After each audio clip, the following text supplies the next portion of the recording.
वो जो कहावत है, खिस्सानी बिल्ली खम्मा नोचे, सुनी होगी ना आपने। अब खिस्सानी हो गई बिल्ली, खम्मा नोचेगी तो थप्पड़ ही पड़ेगा। यहाँ पे जो खिस्सानी बिल्ली है वो हमारा ओआईसी, खम्बा है इस्लाम और थप्पड़ मारा भारत ने। मामला ये है कि ओआईसी ने हिजाब को लेकर यूएन से कहा है कि वो इसमें इंटरफेयर करें। तो हिंदुस्तान ने भी ऑफिशियली जवाब दे दिया है कि आपके जितने भी काम होते हैं वो कम्युनल माइंडसेट के साथ में होते हैं। कम्युनल माइंडसेट तो ये होता क्या है? डिक्शनरी के अकॉर्डिंग इसकी दो डेफिनेशन है, एक है पॉलिटिकली और एक है धर्म बेस पे।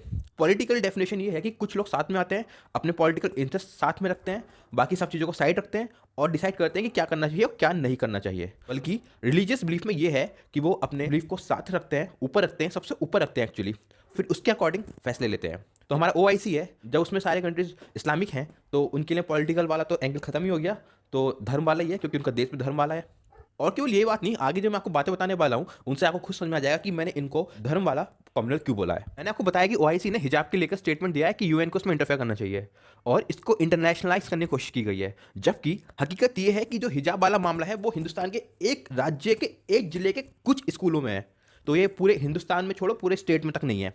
उसके ऊपर से हमारी जो सरकारें हैं और जो हमारी जुडिशरी है वो बहुत एक्टिव है। इंटरनेशनलाइज करने की कोशिश केवल ओआईसी ने नहीं करी, इससे पहले पाकिस्तान के स्टेटमेंट्स आए थे। इससे पहले पाकिस्तान को जिसके ऊपर मलाल है, मतलब मलाला, उसके स्टेटमेंट्स आए थे।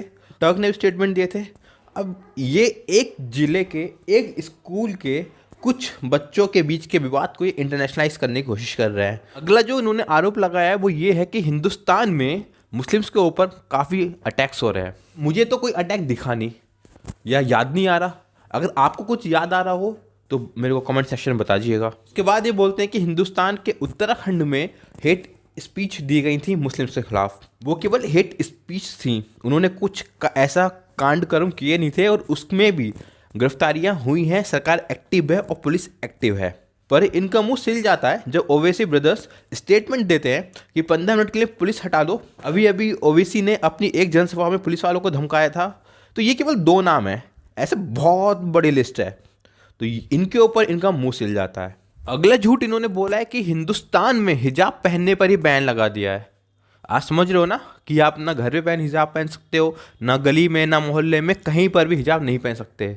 बल्कि सच क्या है? सच ये है कि हाई कोर्ट ने बोला है कि जब तक ये मामला कोर्ट में है तब तक कोई भी बच्चा किसी भी धर्म का हो अपने धर्म विशेष के कपड़े पहन के स्कूल में नहीं जाएगा। समझ रहे हो कि ना भगवा चलेगा उसमें और ना हिजाब चलेगा स्कूल में। अब प्रोपेगेंडा देख लेना आपने कि है क्या चीज़ और बता क्या रहे हैं। अब जो लोग एकदम तगड़े से इनकी बात को पत्थर की लकीर समझते हैं वो ना फैक्ट्स देखेंगे ना फिगर्स देखेंगे, केवल नारा लगा देंगे कि हिंदुस्तान में माइनॉरिटी के ऊपर क्या हो रहा है। जबकि हिंदुस्तान में माइनॉरिटी फल फूल रही हैं, कहाँ 2-4-5% थी, अब 18% हो चुकी हैं।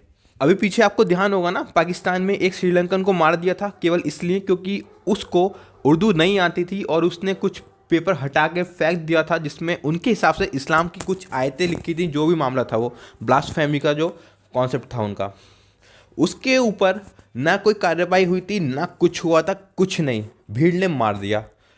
चलो ये तो कुछ पुराना हो गया। अभी ताज़ा ताज़ा मेंटल डिस्टार्टेड या मानसिक विकलांग ने, उसके ऊपर भी इन्होंने जेल से निकलवा के उसको जान से मार दिया। तो ये तो इनका, तो इन सब चीज़ों पे ओआईसी के मुंह में दही जम जाती है या मुंह में एक बड़ा सा हाथी बैठ जाता होगा कि बोलने के लिए मुंह बंद नहीं होता होगा। अब आपको लग रहा होगा कि ये तो इस्लाम के प्रचंड सपोर्टर हैं, ना ना ऐसा बिल्कुल नहीं है। ये इस्लाम से भी बड़े सपोर्टर हैं पैसे के। कैसे? पाकिस्तान में भी ध्यान होगा ना कि फ्रांस से एम्बेसडर बुला लिया था जबकि था भी नहीं। ये मोहम्मद का कुछ टैटू बना था, काफ़ी विरोध प्रदर्शन हुए थे, ध्यान होगा ना। तो उसमें क्या हुआ बाद में?